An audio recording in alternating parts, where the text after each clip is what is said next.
Pirmais, ko prasa arī sociālos tīklos redzami jautājums, cik tad maksā bērs, es nezinu, cik tad maksā bērs kubikmetrā, teiksim, mežā kā cirsmi, ja? Un visi saka, jāskatās, un kāds tas bērs, un tā tālāk. Un tā ir taisnība. Nu, to es jums tā īsumā nedaudz pierādīšu, ja? Mēs iepriekš runājam par finieru bērs, kur 45% finieres ir, ja? Tas ir kosmos, tas ir ļoti labs bērs, un parasti, vidēji tā nav. Tā jābūt lieliem, tikai lieliem bērsiem, mazie netrīkst būt un tā tālāk. Tad šo visu sarēķinot finieru 45, papīra malku tas, pie tādām cenām mēs ieguvām, ka labais bērs būtu 61 eiro kubā uz kājas, bet tas ir maksimums, ja? Tā ir galvarobeža, tad pirmais jautājums, no cik tad, ja? Pirmais ir tāds cirsums, piemēram, 5. 4. bonitātes bērs, 50 gados cērtams, finieres ir 0%. Ja? Mums ir tikai papīra malka, noņemam izstrādes, nošķīt tie 25 eiro. Tas nozīmē, ka es teiktu, ka bērs maksā 25 līdz 61 eiro kubā. Ja? Protams, mēs neesam muļķi, ir 21. gadsimts. Attaisim vaļā LVMGO, skatāmies veģetācijas vainagus, skatāmies augstumu slāņus, skatāmies gruntsūdeņu līmeņus. Mums ir skaidrs, ka tā nav 5. bonitāte, ja? Mums ir skaidrs, ka tas ir labāks bērs vai sliktāks. Protams, mēs nezinām precīzi. Ja? Tātad es teiktu, ka vidēji mums parasti ir 20 līdz 45% finieres. Tātad bērs maksā 41 līdz 61 eiro kubā uz kājas. Tas, protams, atkal izklausās baigi lielais diapazons, bet tas ir fakts. Ja? Un parasti, kad pie mums vēršās cilvēki, mēs jau to pirmo darbu iegūtam. Ja?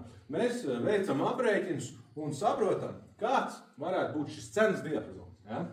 Tad mēs ejam pie šī cilvēka un sakam, klausies, tā tavu cirsmi maksā 41 līdz 61 tūkstoši.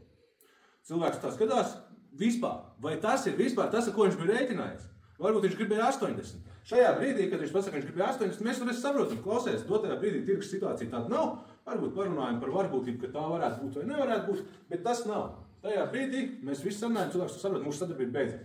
Ja mēs cilvēkam izstāstam šo diapazonu, cilvēks saka, jā, tas ir ok, tad tas ir tas brīdis, ja, ka viņš ir piekritis cenai, bet tā cena, viņi ir vēl jādara. Tas jau arī nemaz nav tik vienkārši. Tas pircējs par šo maksimālo cenu, viņš ir jādara. Ja. Mēs nosaucam šo visu, mēs esam gatavi sadarboties, mēs taisam cenu aptauju nākušajā brīdī.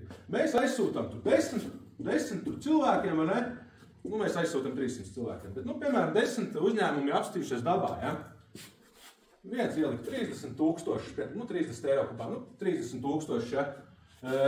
Jo vienmēr ir kaut kāda kosmos, kas liek maz vai tā, bet, tad viens ir ielicis, piemēram, 48, viens ir ielicis 47, viens ir ielicis 52, viens ir ielicis 48 atkal, ja? Viens ir ielicis 47 atkal un viens ir ielicis 53, ja? Dotajā brīdī mēs esam iegūši augstāko cenu 53 000. Kaut gan mūsu diapazons bija 40 līdz 60. Kas šajā brīdī cilvēkam ir jāsaprot? Jo citreiz ir tā, ka cilvēks uzreiz, es biju rēķinājies ar to 60, ja? Un tagad tam cilvēkam, piemēram, sāk no malas nākt vēl piedāvājumi, ka es varētu aizbraukt apskatīties, varbūt, ka tur sanāk 60, ja? Bet mēs jau teicām, ka tur varbūt sanāk 60. Lūk, 10 cilvēki apskatījās. Viņi nobombardēja līdzīgi vienā vietā. Tas nozīmē, ka tur ir 53. Tas 60, mēs teicām, varbūt ir 60. Bet šie ir tie dati, kas apstiprina, ka tā cena ir 53.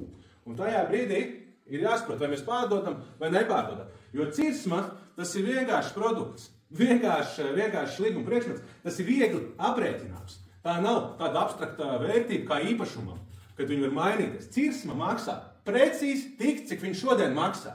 Un pēc nedēļas viņi maksās citādāk. Pieprasījums būs citādāks, piedāvājums būs citādāks, cenas būs augstāks, cenas būs zemāks un tā tālāk. Tā kā cirsmai cena ir šodien tāpat kā elektrībai biržā.